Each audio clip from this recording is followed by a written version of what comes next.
Getting back to your story specifically. Sure. Yeah. Let's get back. You said there is a point in every addict's journey. Yeah. Where the pain of continuing to use. Yes. Is greater than the pain of actually getting treatment. Yes. What was that moment for you? That moment for me. Well, just like to do a quick timeline. The drinking and marijuana was like throughout high school. Afterwards, I could have played college basketball at like a Division III school. Would have been a good choice. Would have kept me disciplined. Always kept me on track during the winter months, which can be tough for people in northern states. Yeah. But I didn't. I went to WVU and I did nothing. I failed out. That's where I started. That's where I did cocaine for the first time. When I moved back from WVU, I got arrested. I was selling weed, and the state police raided my house and kicked in my door. You know what I mean? And that changed my life forever because I still have a felony on my record because of it, which I'm working on getting dropped.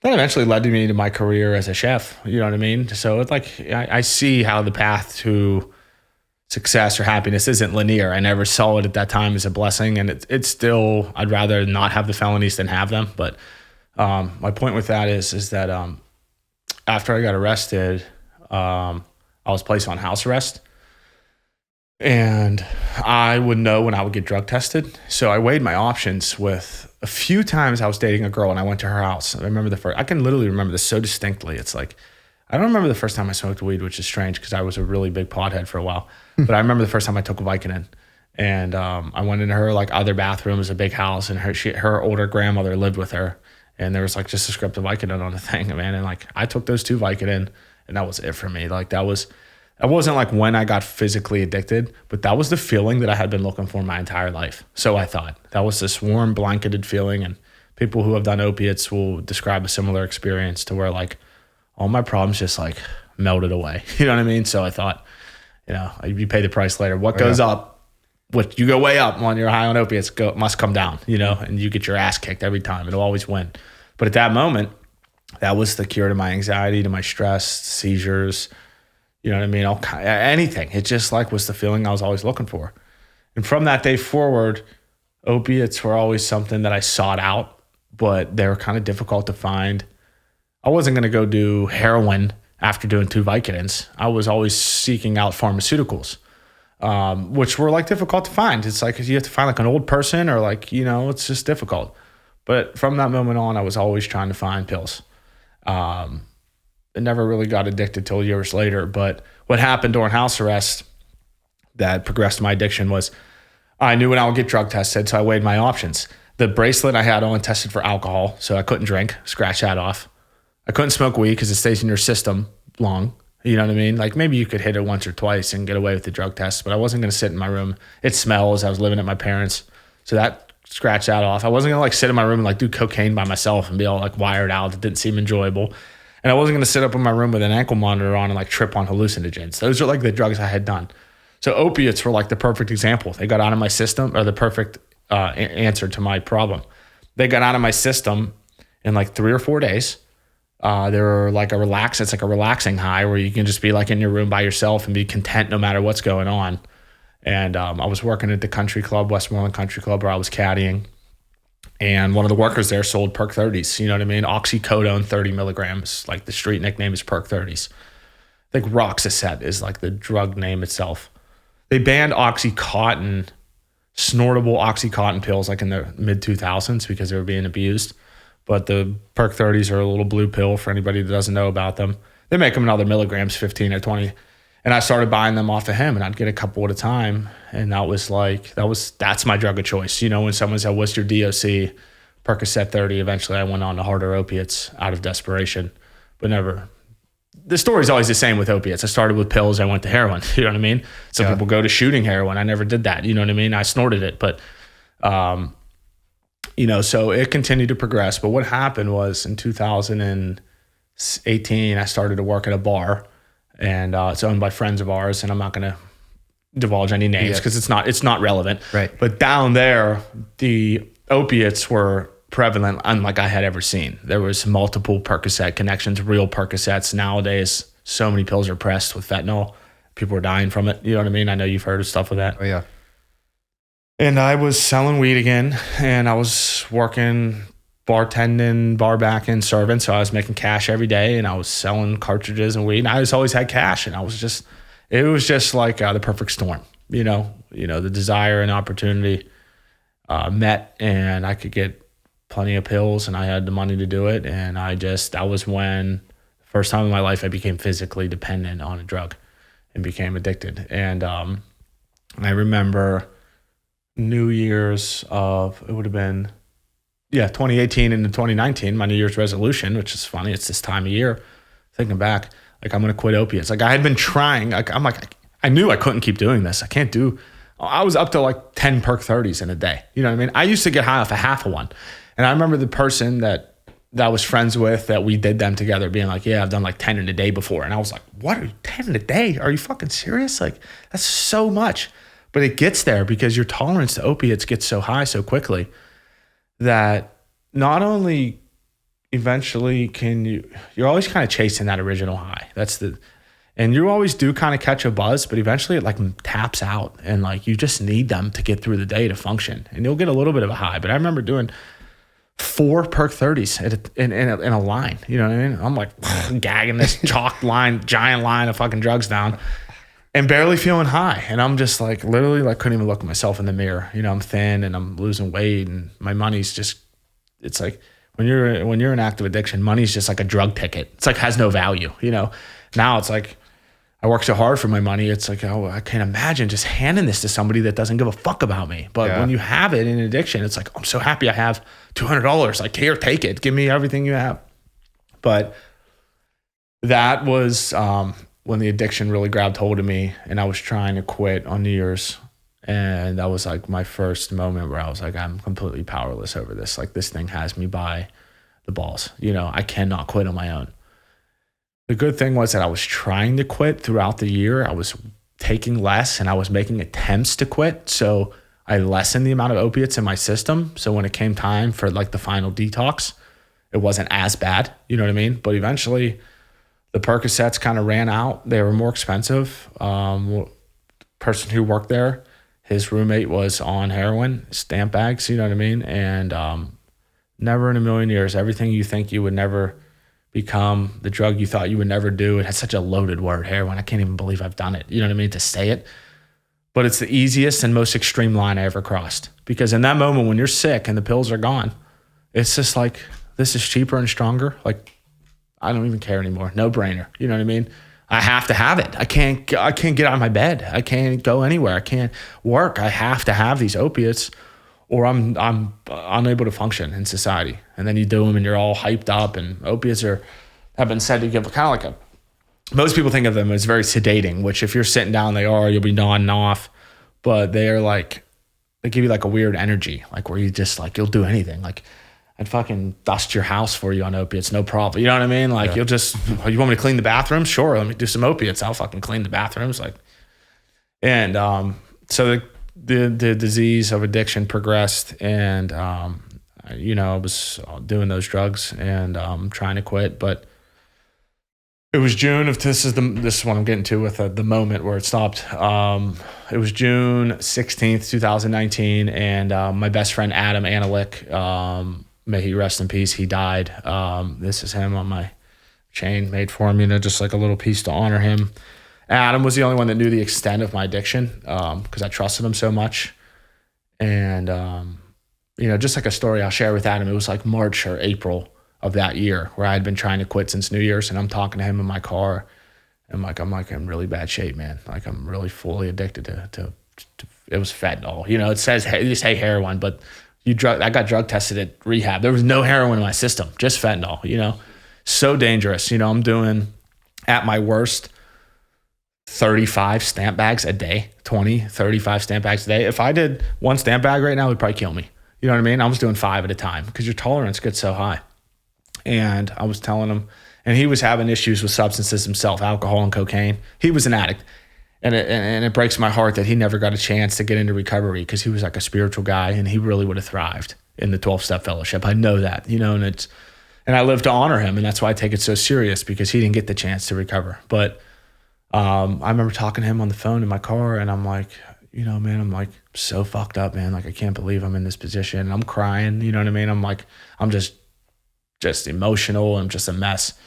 I remember him like being like telling me I thought his response was like, you got to get help, man. He was like, dude, you're like one of the most talented people I know. Like you are like, you have, and I don't really like the word potential because that word has plagued me because I thought things would come easy to me. I was always told I had potential. That's a side point. But he was just, that was just the word he used. You have so much potential. He's like, dude, you're talented and you're just, you have so much to offer to the world. And like, I was like, what are you talking about, man? Like, I'm a heroin addict. Like, I don't have anything to offer to the world. But he believed in me when I didn't believe in myself anymore. You know what I mean? And actually, I have like my list of goals or visions we talked about on my wall at my house. And the 8th one, the bottom one, says, I will honor my best friend, Adam, who believed in me when no one else did and when I didn't believe in myself. And that's what a best friend is. So what happened was I was playing golf on June 16th, 2019, and I got a call that he died. He got in a fight with his girlfriend, who I had to work on this resentment with her because I couldn't stand her. I never wanted him with her.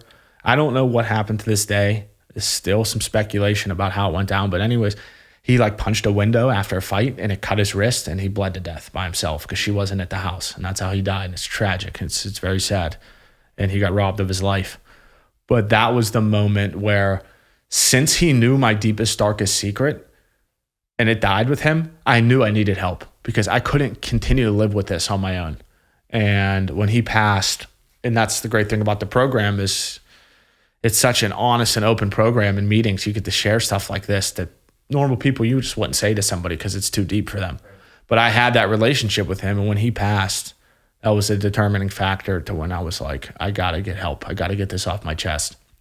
Another week or two went by after he passed, and I was really depressed and I was really in bad shape. And I remember leaving his funeral viewing in Penn Hills, running down to the Shop and Save below the funeral home to get stamp bags because I was sick.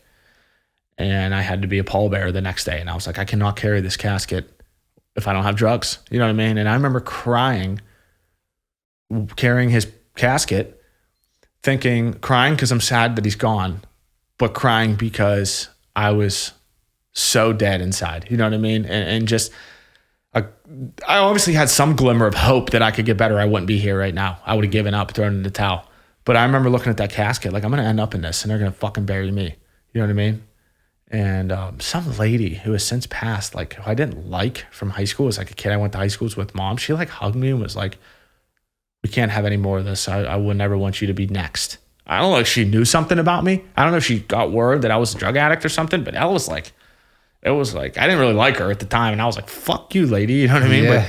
But it hit me in the feels. So I ended up checking myself into Western Psych in Oakland about 2-3 weeks after his death.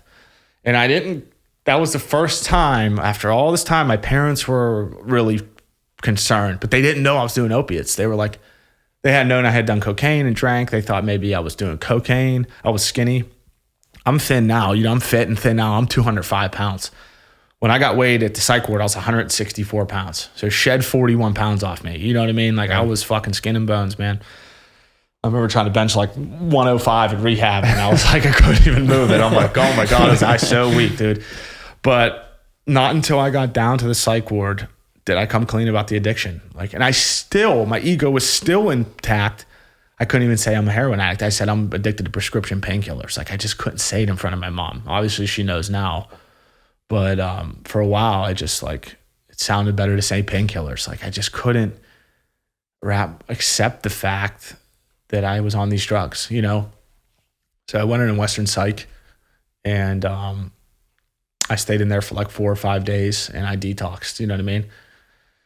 And this is an important part, like, that I want to share on with opiate withdrawal, is the worst thing I've ever been through, especially during grieving the loss of your best friend. I had some spiritual moments in there. I had a dream before I went in that me and Adam were in Oakland, and like, he went down over this hill. And in the dream, a bunch of people, we walked out of the Peter City Men's Center. I just thought of this, and they went right. Adam went down over the hill, and he was like on it, what would be like in the dream, like an escalator. It was like the sidewalk, but it was like gradually moving him.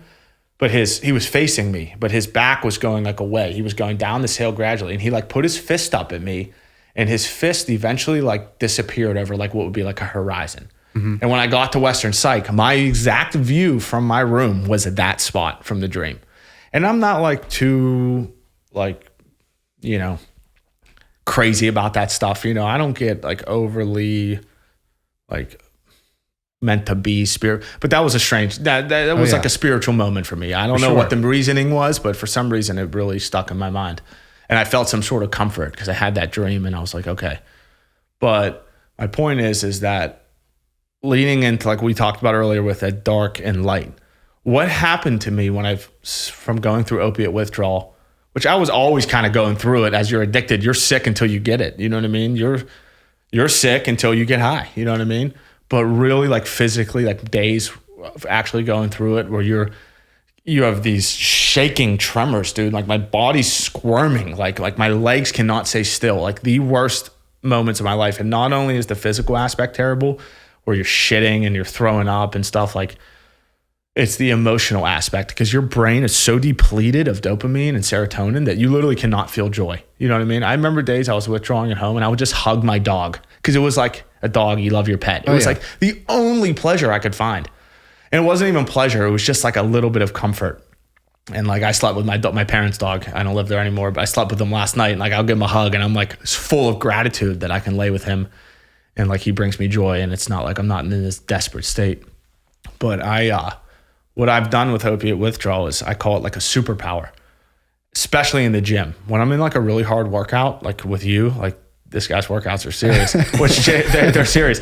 And it changed me working out forever because I realized you get into the David Goggins stuff. I have a reserve tank. I realized I could work harder than I thought I could, especially from working with you. I'm like, there's more in my tank. I can push myself harder. Our brains have these governors, to where like, I'm done. There's too much pain. I'll stop. But we can push through that, and I know you guys do that all the time. But what happens is like maybe it's a heavy squat or it's the Stairmaster, just a hard cardio or whatever. It's just a tough workout. I'll think I made it through opiate withdrawal, lost my best friend. This is not harder than that. And I dig into that reserve tank and I get through it. So I've been able to take that negative experience and use it as a sort of fuel. And whatever it might be, a tough night at work or situation, I always reference that. And I'm like, I made it through that. I can make it through this. You know what I mean? And I've been able to, it's like a superpower, because to me, nothing's harder than that. Nothing will ever be harder than that. Scientifically, my brain has no happiness. It can't be harder than that. You know what I mean? I could go through the most traumatic experience right now, but my brain still has regular levels of dopamine and serotonin. It won't be as bad. But when you're coming off opiates, it's just like nothing. You're just like a cousin of death. You're just like right there, So that would be the moment, where he passed away. And I still struggled for years, The most time I was able to accumulate before this 18 months was 87 days. You know what I mean? I lied to people and said that I had 6 months or a year because I'd get away with a high. I wouldn't get caught. The ego tells you, why would I admit that I got high? I didn't get caught. You can't recover like that. I've learned that. If you're lying about your clean date, forget it. You're fucked. I know people who have done that. Doesn't work. But, so I struggled I went to 5 treatment centers in 2 years. And this last time, man, I suffered an overdose in May of 2020 by myself on the walking trail in Murraysville. My parents found out that I went and got some drugs. I hadn't got high in a while. I had a real low tolerance. They came down and confronted me. I ran into the woods. I did these drugs. I did 2 stamp bags of fentanyl in an abandoned car off this walking trail in Murraysville. And I remember getting out of the car and going down into the woods. And something hit me when I was in the woods where I was like, I got to get up towards people. I'm going to die. I was going out. I knew it. I was starting to get foggy vision. I knew that overdose was a reality. And I had never overdosed before where I lost consciousness. One time I did where I was puking and I was thought I was going to go out, you know what I mean? But I didn't. And I remember something inside of me, it'd be like getting shot in a war where I don't want to die here. You know what I mean? This fight or fight kicked in and I thought of Adam for some reason. I remember this very distinctly. And I was like, I got to get up to this walking trail because I'm going to fucking pass out and fall out and die. I got to get near people so somebody can save me. That's literally what I was thinking. And I trudged through the stream at Duff Park, it was up to my knees. And then like, like those roots that like stick out of the ground that are like real solid. You can never like tree roots. I like grabbed a couple of those, pulled myself up, and I couldn't get over the fence of the walking trail. I dropped down on my belly and I slid underneath it. That's the last thing that I remember. But I didn't lose consciousness then. Apparently this guy saw me walking around the side of a building, and I don't even know where his house was because there's a lot of commercial real estate there. There was somebody who had a house. And he said he saw me, and I was like stumbling and mumbling, and he was like, "Hey, buddy, you okay?" And he told my mom later, because she went down and thanked him, that like something in me, he's like, "I'm not like a real religious guy, but something like told me to go check on him. Like I just like had a bad feeling." And he walked around the corner, and I was laying in the dirt, turning blue. Mm-hmm. And I called the ambulance, and like when I get high, I have a tendency to like pick pimples, and I like had been like popping shit on my chest. You get like it's just like a fucking side effect. But I had like some pick marks on my chest. So they thought I got stung by bees. And it's funny because I am allergic to bees. So they hit me with an EpiPen. You know what I mean? Yeah.